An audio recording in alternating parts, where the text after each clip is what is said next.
Saya cakap balik, balik. Limpas dari pukul 8. Mau tengok saya. Oh.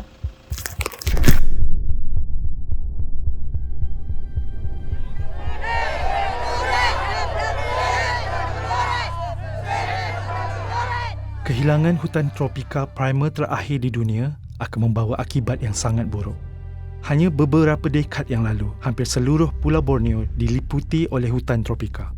Semenjak itu, sekitar 90% hutan dara di bahagian Malaysia, pulau ini telah dimusnahkan. Di negeri Sarawak, imej satelit telah menunjukkan satu projek pembalakan besar-besaran sedang dijalankan di sekitar kampung kecil Ba Data Bila. Ia terletak di tengah kawasan orang asal yang dikenali sebagai Taman Damai Baram yang terkenal dengan biodiversitinya. Pembalakan mengancam cara kehidupan komuniti orang asal Penan dan Jamuk. The Penan people living here since generation, they don't want logging. All the trees, all the garden and everything is destroyed by the logging. This is destroyed the forest. This is destroyed our life. We want this forest to be protected. We don't want so-called development. Development is not like this. Syarikat pembalakan menjanjikan kepada pihak kampung bahawa ia akan membina jalan dan dengan itu memperoleh akses ke kawasan hutan dara yang luas. Ini menyebabkan konflik di kawasan ini. Kau tanah itu pun kuasa, aku pun kuasa. Mereka yang membantah aktiviti pembalakan diancam dan dihalau. Jentolak bergerak pantas tanpa mengambil kira akibat terhadap manusia dan alam sekitar. Skalanya mengejutkan.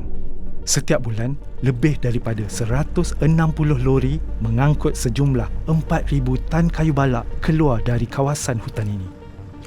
Ini bersamaan dengan kira-kira 9 juta ringgit Malaysia atau 2.1 juta dolar Amerika hanya dalam masa sebulan.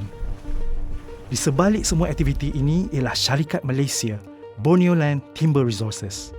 Borneo Land dikawal oleh Tauke Balak Tempatan He King Cheong. Tidak lama selepas syarikatnya menerima permit pembalakan, beliau telah menampilkan diri bersama Ketua Menteri Sarawak. Ketua Menteri Abang Johari suka menonjolkan dirinya sebagai perintis dalam kelestarian dan perlindungan iklim. Tetapi kerajaan beliau telah memberi lesen balak kepada Borneo Land melalui rundingan pintu belakang yang tidak sah. Tiada tender awam dibuka untuk perjanjian yang bernilai jutaan ringgit itu. Tiada siapa yang mengetahui berapa banyak wang telah bertukar tangan. Lesen itu kekal dirahsiakan sehingga hari ini. Hutan Suling Selaan yang seluas 55,000 hektar itu telah diwartakan sebagai hutan simpan pada tahun 2002. Tetapi ia turut dimusnahkan. Kini zon utamanya juga terjejas. Tiada sebarang perlindungan hutan diamalkan. Di peringkat antarabangsa, Malaysia meraihkan peristiwa-peristiwa yang penuh skandal ini sebagai sesuatu yang lestari dengan pembiayaan dana dari Jepun dan sokongan daripada International Tropical Timber Organisation ITTO di Yokohama. Selain daripada pihak pembalak, ekonomi negara Jepun juga mendapat keuntungan daripada penemangan hutan. 57% produk kayu dari Sarawak dieksport ke Jepun. Pembeli lain yang terlibat adalah Eropah, Amerika Syarikat dan negara-negara Asia lain. Salah satu pengeksport terbesar ialah syarikat Malaysia Xingyang Group. Menurut sumber tempatan, Borneo Land membekalkan kebanyakan kayu balaknya kepada Xingyang. Xingyang tidak memberi respon semasa diminta untuk memberi komen berkenaan hal ini.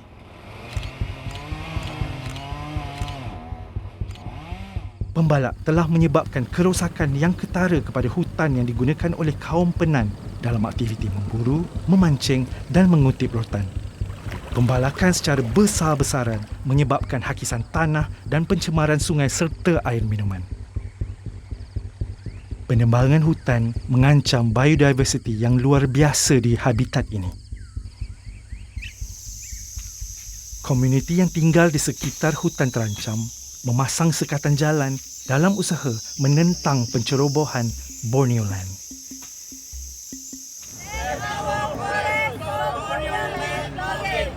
Suku Penan menuduh Borneo Land merosakkan hutan dara terakhir di rantau ini. Tahun ini, wakil penan dari 11 kampung membawa perkara ini ke mahkamah untuk menuntut pembatalan lesen Borneo Land Timber Resources yang meliputi kawasan seluas 170,000 hektar. This is not sustainable. If the logging is not stopped, this area will be finished, all gone, destroyed by the logging. 500 penan menandatangani petisyen untuk menyeru pihak berkuasa untuk campur tangan. Aku kelok pening nak mau stop beku kelok dah kerja tong tanah ke nganala kayu inah cain ke itu. Namun, protes mereka tak berkesan dan penembangan hutan diteruskan tanpa henti. Dalam satu tunjuk kuasa, Kerajaan Sarawak menyokong syarikat pembalakan dan mendakwa bahawa hanya kemusnahan hutan yang boleh membawa pembangunan. Tetapi, hakikatnya, penembangan hutan hujan tropika mengancam iklim dunia dan masa depan kita. Tekanan awam yang lebih kuat diperlukan untuk menyelamatkan hutan dar Borneo. Ame be pun inau lah harapan me tajah hunta nak me be. Be patut ame kelunan pun lebo ataupun retek me kelab jin lebo atau jin retek me. Kenalan ke kepeni mole ataupun pisau jin retek me. Kampung tanah be. Kampung tanah be. Kampung tanah be. Komuniti yang terjejas bersama Bruno Manser Fond menuntut agar pembalakan dihentikan, lesen dibatalkan, hak orang asal dihormati dan Taman Damai Baram diiktiraf secara rasmi. Bantu kami dan tanda tangani petisyen hari ini. Maklumat lanjut di safebaramforest.org.